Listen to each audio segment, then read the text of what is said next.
It's the Heat, SiriusXM, Mina SayWhat. I got a friend to the show. One of my favorite people in the SiriusXM building. What's up, baby? Oh, Good really? to see you. Yeah, absolutely. Me? Absolutely. And I know you That's don't no lie. Bullshit. That's no You're bullshit. always very honest. Absolutely. So DaBaby is checking in. Woo, woo! Man, you had a run. You're having a run right now. Yeah, I ain't playing. I'm feeling it. I ain't playing. I'm glad you. I love to hear that from you. Yes. So the last time we spoke, we were at the BET Awards. Yeah. You had just dropped Shake Something. Right. With my guy Charlie Heat, who produced that. And this is before you Sexxy Redd hopped on the remix. Yeah, for so sure. you wouldn't tell me who was on the remix. But this was very early. This was like Sexxy had just popped. Nicki had just hopped on her song. And then you dropped the remix. Yes, Lord. We didn't know if Sexxy Redd was going to have staying power at that point. Right. What made you want to do that so early in her career? What did you see in her? I saw it, you know what I'm saying? And I ain't saying like I saw it in her like I'm the one that, you know what I'm saying, discovered her or birthed her, but like I peeped it. Like I remember specifically like it was certain people, you know what I mean, like from whatever label, what have you. Like, I don't know. I'm like, nah, hell nah, shorty is it. I'm like, she out of here. Yeah, she's out of here. You know what I'm saying? Like when somebody got the ability to, you know, remain themselves and people fall in love with them for that. Like that was like my situation coming in the door. Like I know what they do. You know what I mean? Like firsthand. Like when people buy into you for who you is, like unapologetically, the possibilities is endless, man. So shout out to her. You know, she really went and did that. You know what I mean? It still remains, if not one of the hottest female, you know what I mean, rappers in the game right now. So shout out to Sexxy Redd for sure. And that song is still crazy in the club. Absolutely. And it's like what, like a year and a half later, it's still crazy in the club. And go right in there with all them other hits I got. Right. And that's why I wanted to start there. Because I thought that was you having foresight into what her career was going to be. You know, and you kind of having your pulse on that. What do you think she did to the record? Like, how does she forward the momentum? She gave it a female's perspective. You know what I'm saying? Like she gave it a female's perspective, and not only that, it's a female who got it in them to, you know, to say the shit that your average motherfucker won't say. Yeah. You know what I'm saying? And you know, when having the guts to do that, after that's done, you get to see how many people actually really do feel that way. You know what I'm saying? Like when you got a female get on the record and say he keep playing with me, he don't know I ain't no scary ass bitch, I'm a hoe. I'm a hoe. Everywhere I go, it could be 10,000 people in that bitch, 4,400, wherever I'm at. Every girl in there say, I ain't no scary ass bitch, I'm a hoe. So it's a little hoe inside of all of us, and we need somebody to speak up for us and give us, you know, an outlet to feel good when we saying that shit, and that shit is necessary. And I think that's what I bring to the table. That's what I've always brought to the table, you know what I'm saying, from the male perspective. So it was super dope, man. That shit was easy, you know what I'm saying? That was a piece of cake, you know what I mean? She sent that motherfucker right back. So shout out to Sexxy Redd. I wanted to start there because Charlie Heat's my guy. That's and I feel like you guys are developing something, because now sure, we have definitely got something fat off your last mixtape. Yes. What do you guys got going on there that you just vibe so well? Charlie, we locked in, you know, so crazy. Really, every record we didn't ever did is one of them. You know what I'm saying? It's one of them we don't miss. And what I love and appreciate about Charlie Heat as a producer is that he's actually a producer. Like he'll make the beat or whatever. We'll go through the beats. We'll go through 1,000 sounds before we choose one. You know what I'm saying? When we make the beat, when I put my sauce on the song, I do what I do. He immediately asks the engineer, send it over to me. He add what he add to it. He take away what he take away from it, and heightens the record every single time. That's a real producer. You know what I'm saying? Like it's a process when we create, and I feel like it definitely shines through with the music. All right, we're gonna get to the mixtape, which is how the fuck is this a mixtape? Such a different level of growth that I'm hearing from you. I appreciate that. But I want to set it off. You want to play Phat? Go ahead, play your song. Yeah. Look, giving you the hit, one of the many hits of how the fuck is this a mixtape? Phat. That's Phat with a P. So when you search it, you spelling it the right way. Phat. Phat. Produced by none other than Charlie Heat. You know what I'm saying? Finessed by none other than Baby. And here we go. Let's let them hear it. That's right. It's the Heat, SiriusXM. Let's go up. DaBaby is in the building here on the Heat, SiriusXM. So how the F is it a mixtape? How the fuck is that? Am I supposed to be cussing on here? How the fuck is this a mixtape? I wouldn't want to have it any other way. You're not really supposed to, but that's the title of the mixtape. How the fuck is this a mixtape? How the F did you get to that title? That's the question. I mean, there was no other way for me to sum it up. You know what I'm saying? Like, I went back and forth with the title. You can ask, some people from the team. We got Garrett in the room right now. Like, hey, what's up? You got a title yet? You got Call me tomorrow. I'm gonna let you know. Then it finally hit me. Like, why am I searching for a title for this body of work that I'm getting ready to put out as a mixtape? It's how the fuck is this a mixtape? That's the title for it. I couldn't really find nothing else to just sum up, the amount of effort that was put into, this project. It's the first time I done really cared about a body of work since 2020, like in 4 years. You know what I mean? So dope. Definitely wanted to reintroduce myself to the fans, you know what I'm saying, and the listeners, and let them know that this is a completely different person, you know what I mean, that they right here listening to. But this person still has that person inside of them that the world fell in love with. You know what I mean, who was the top streaming artist 4 years ago.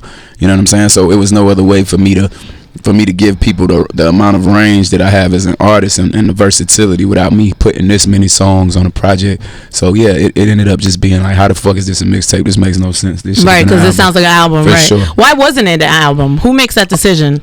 Really, it could have been an album, you know what I'm saying? But with me, like, it's more so, it ain't about that, and that was one of the many things that, like, one of the few reasons why I began to, like, fall out of love with the creative process, with the music and putting the music out. It was just the business and the politics that come with it. It get in the way of the art, you know what I mean, and the creativity and my ability to give it to the listeners, you know what I'm saying? So that really had me in a space to where it's like, there's something, like, I ain't worked this hard, take all these losses, make all these sacrifices that I done made to, you know what I'm saying, to, like, be, to just have just my voice controlled or whatever, to have the business put before the art, when the art is what generates the business at the end of the day. It'll never go in the opposite order. Never. You get what I'm saying? So I really just had to, take a step back and fall back in love with my creative process and the way I like to, put the music together and put the music out. And I really made the call, like, fuck it, I'm gonna put out a whole, instead of like the 3-packs, like what I did with Shake Something. I put out 3 records or whatever, but it's no way for me to, like, once I realized that, okay, boom, that's kind of put me in a box, because the one record, just the one off of these 3-packs, that's gonna sum me up as an artist somewhat, you know what I'm saying? For the listeners, that's gonna sum me up, and there's no way to put me in no particular box based off of one record.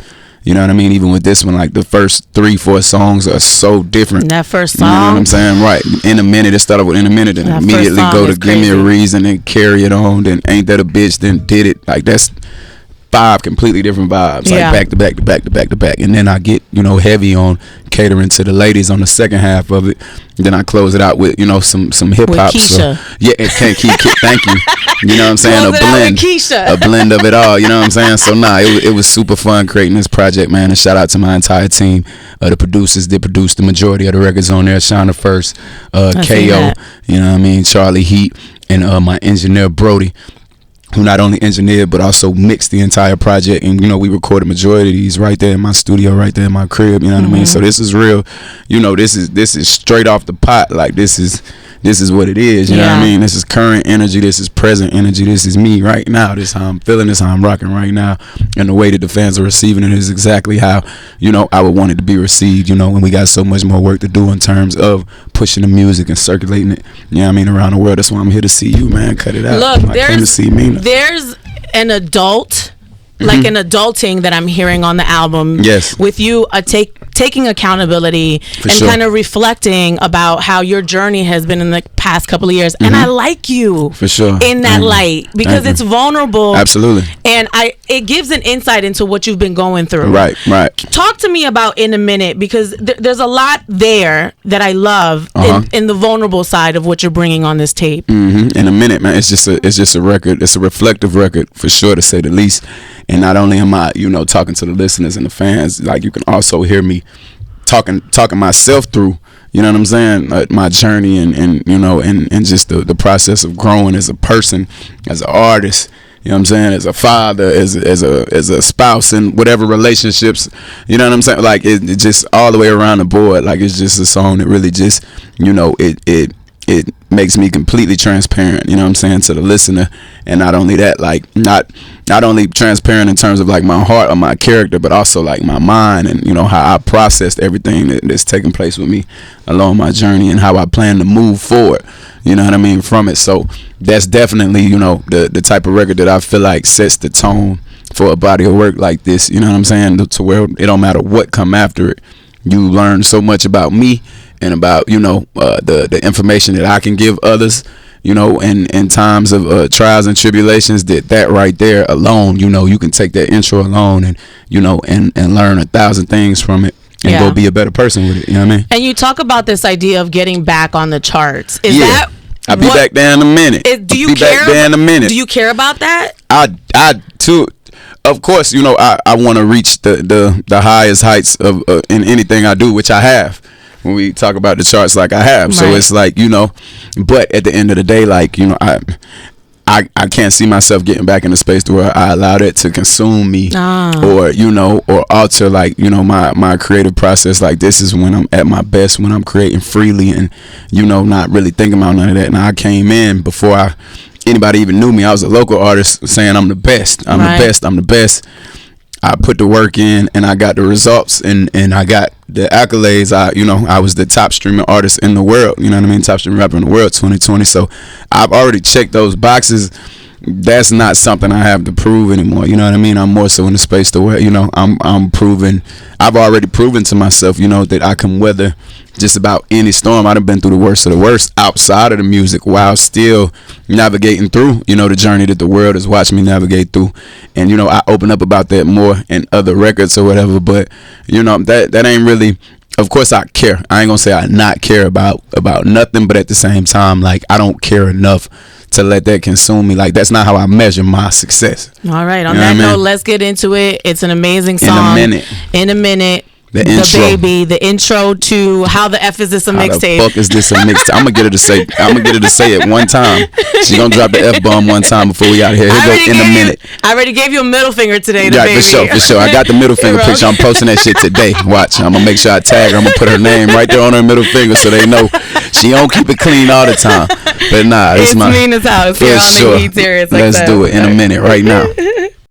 It's the Heat, SIRIUSXM, DaBaby here in Mina's house. We're having a really good conversation. And when I saw this across my screen, I kind of felt why your foundation and your mental health initiative. You announced a mental health resource program, DaBaby Cares, in honor of Glenn Johnson, who you've been rapping about for years, your brother who passed away and committed suicide.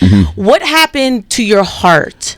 It was completely shattered, you know. It was completely shattered. One thing about me, and I've been this way really since a kid, like, I was never necessarily worried about me, you know what I'm saying? Like, I always, like, care more about what would happen, something happening to my family, you know what I'm saying? And my family being good. I feel like I'm equipped, or if not equipped, like, just prepared to handle or deal with whatever comes with me, you know what I'm saying? But with my family, that's like my worst nightmare. So, like, with the conversation we was having earlier, like, I went through like the worst thing I could possibly go through while being the top streaming artist in the world. You know what I'm saying? So, you know, it hit completely different. You know what I'm saying? It hit completely different, especially when you expect it to still come out and smile for your fans and entertain people on the highest level, you know, while you going through tragedy. You know what I'm saying? By definition, like, it can get no worse. You know what I mean? I don't think people understand how much compartmentalization that you have to do as an artist. Because anything that you're feeling, whatever, you could have just gotten off the phone and got the worst news of your life. You got to set it to the side and then go and perform. I'm telling you. And I don't think people understand the mental gravity that has on people. Hell no. Like, I'm sitting here, you know, I'm sitting here trying to make sure that my nieces is good, my brother, daughters, his son, my mama. Yeah. You know what I'm saying? Everybody, my entire family, you know what I mean? And I got, and imagine a motherfucker from the label calling you, hey, when we gonna drop this video? It's like, nigga, I want to kill you for asking me that. Like, I swear to God, like, I got real life problems happening. I got the darkest thoughts in my mind about you right now, like, asking me that. But it's like, yeah, you definitely got to compartmentalize and just, you know, that you, when going through situations like that, you really understand, you know, the concept of the world not stopping for nobody, you know what I mean, and life going on. And you know, in that very moment, you got decisions to make based upon, you know, what your responsibility is as a whole. And with me, my responsibility being, you know, a provider for my entire family, and a lot of other families around me. You know what I'm saying? Like, it's like I can either, you know, let this get the best of me and stop right here and not do nothing, or I can try to weather the storm and, you know, and just find my way with maneuvering through the shit. And it's a never-ending process. You get what I'm saying? Like, it's not, you know, my brother's still not here today. You know what I'm saying? So it's not, that doesn't end. You know what I mean? That doesn't end. So it's a process that I'm navigating through still to this day, and just trying to get better and better at it.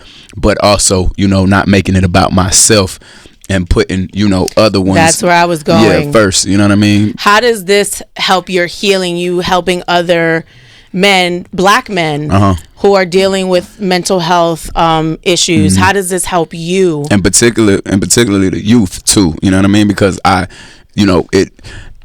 was once a young black male that, you know, they could have used some of these resources. They could have used, you know what I mean, therapy. My brother for sure was, you know what I mean? And now my nieces are you know what I mean? They're kids that need these resources and need these types of platforms and these safe spaces to be able to, you know what I mean, seek out the help that they need and find what works for them and maneuver through it accordingly, as well as my nephew who turned 7 on Friday. You know what I mean? So it helps me just by being able to help somebody else, you know what I mean? Like I say, you know, earlier on, I'm never, you know, I feel like I can handle it. I can get through whatever at the end of the day. But what I can't get through is knowing that somebody I love is somebody that I have the means, the opportunity to help, that I'm going without helping them. You know what I'm saying? That ain't how I'm set up as a person. So, you know, it'd be more about that than anything with me. This all together, like this program that I'm putting together, and shout out to Tammy Brooks, she's the best. Thank you so much for helping me put it together on such a large scale. But, you know, like this program alone is therapeutic for me. And not only that, like I'm getting ready to start therapy. I was gonna ask you know what I mean, ASAP. So I'm excited about that. Yeah, because you've seen so many ups and downs, and I feel like you do a lot of compartmentalizing. For sure, I have no choice. You know what I mean? I have no choice. All right, we're gonna talk about one of my favorite songs off of another project, Done Trying. On the way, DaBaby is here on the Heat, SiriusXM. It's Mina SayWhat. You're in Mina's house. Yes. We only have real conversations here in Mina's house. Absolutely. No BS, That's why I love no cookie cutter, bubble None of that gum. bullshit. Right. DaBaby is here. I love Done Trying, and I know it's not on your current project. It's on Ghetto Superstar. The intro. I love Done Trying. There's so much there that really made me think of you as made me think about the mental space that you were in. The conversation about things that come with fame don't align with you, and kind of this idea that you're going to be authentic to who you are, absolutely, regardless of what people want to do with your business. Talk about Done Trying in that sone, because for me, it's one of those songs I still play, even though it dropped, you know, what? June, like early June, end of May. Right. Talk about that particular song. Done Trying. It's another, you know, reflective record, and just, you know, a record that, like, to where in real time as I'm making a song, like it's like I'm going through a therapy session and I'm my own therapist. You know what I mean? It's like the music's my therapist, and I'm talking back and forth with the music. But it's another one of those reflective songs, man, where, you know, throughout the process of creating the song, I'm realizing all these things about myself, and I'm just packaging them in a way to where they can be heard, you know, and affect positively, hopefully affect, you know, or impact the listener no matter where they're at, you know what I mean, and be able to relate to somebody, you know, somewhere along the way. But it's definitely another one of those songs to where it's just like, you know, this is me telling myself, nigga, you tried. You get what I'm saying? Like, you tried, and that's good enough, right? You know what I'm saying? Like, you tried, you know, and that's enough. That's all you can do. You know what I mean? Sometimes you got to get to a point to where and that's a part of holding yourself accountable. You know what I mean? Because when you deem yourself responsible for other people's success, or, you know, other people's happiness or whatever, you can end up on a downward spiral that, you know, that eventually just runs you into a brick wall. Yeah. You know, and then you'll be left by yourself to put the pieces back together, to put yourself back together and climb back up, you know what I'm saying, to where you belong. And you know, for a person to be selfless and not be a selfish person, that's harder than you think, you know what I mean? It's harder than my words that I just put together make it seem, you know what I mean? So that's definitely the type of record Done Trying is, as well as a few of these records on the new one. They kind of embody the same.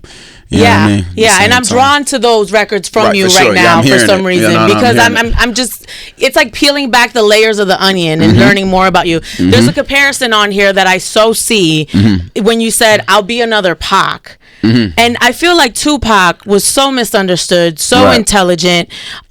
Just, you know, same thing, the authenticity that he put across. He was unapologetically him, but sometimes misunderstood. What about him do you see, you know, draw kind of comparisons to you, or do you see a little bit of yourself in him? More than anything, is you know, just the belief in himself and you know, in his morals and principles, and how firmly, you know what I'm saying, he's willing to stand on them. Like literally, he ready to die about it. You know what I'm saying? So it's a difference, you know. It's a difference in those types of people. They're few and far in between. Not only that, just having a voice that's able to just cut through, you know what I mean, and being able to articulate yourself outside of the music, and be able to have a intellectual conversation over here with this group of people, but also be able to go in a room full of gangsters and, you know, and be able to, you know, stand out, you know, is one of them ones in the room, you know what I mean? So, you know, we got comparisons in those lanes, you get what I'm saying? And then, you know, of course, we both create great music. He created great music, you know what I mean? So yeah, definitely drew influence from Pac. That's definitely one of the people I drew influence from, you know. And it's just honored to even be mentioned in the same conversation. I'm honored to even be mentioned in the same conversation as him, you know what I mean, more often than not. This is the last question. You're 10 years in. If we talking mixtapes and shit, somebody said that to me yesterday. I'm like, damn, I looked at a mid-interview. I think it was Sway. I'm like, no, I'm not. I'm like, no, I'm not. Like, don't do that. But I am. But you are. Yeah, because I was definitely, because it doesn't happen 5 overnight. years before. Yeah, 5 years before. I'm over 10 years in, but I started when I was 18. Right. But that's the thing. People don't see the initial grind, right? They don't know But when you talk about day one, it's been 10 years. It's been 10 years for sure, easily. You know, a lot of people might think like I'm an overnight success based off of like how quickly I rose amongst my peers once I did enter the game on a mainstream level. You know what I mean? But before that, like and it's all still on YouTube right now from the very beginning. Yes. I'm passing out CDs, flyers, posters. See, that's we did the whole nine. We put the work in. You got the CDs. Yeah, for sure. Exactly. Like I was just talking about that the other day too up here. Like I came in at the end of the CD era. I don't even know where to play a CD right now. I don't none of my cars, I got a lot of them, ain't none of them bitches taking no CD. You know what I'm saying? So I don't even know how to play a CD. So it was just and I think that's a blessing, if anything, you know what I mean, to be able to be able to staying power with both of those different, you know what I mean, eras of how people consume music. Like that's dope, you know what I mean, because I was able to get it out the mud this way, and also this, you know, I was able to do it the best that it could be done this way as well. So it's just, you know, a testament to just, you know, how I'm able to adapt as a hustler and be able to, you know what I'm saying, get my whatever I'm selling to be able to, you know, make that motherfucker look appealing to the consumer. All right, DaBaby. I appreciate you having me. How the fuck is this? Give me one of them at the end. Just put the beep on it. How the fuck is this? There we go, Mina. We at Mina's house. She say what she want to say in her house. Let's put our feet on the couch. Chloe, you got to beat that. Yeah, exactly. You got to beep. Yeah, exactly. You got to beep it for her. It's Mina's house on the heat. For sure. DaBaby.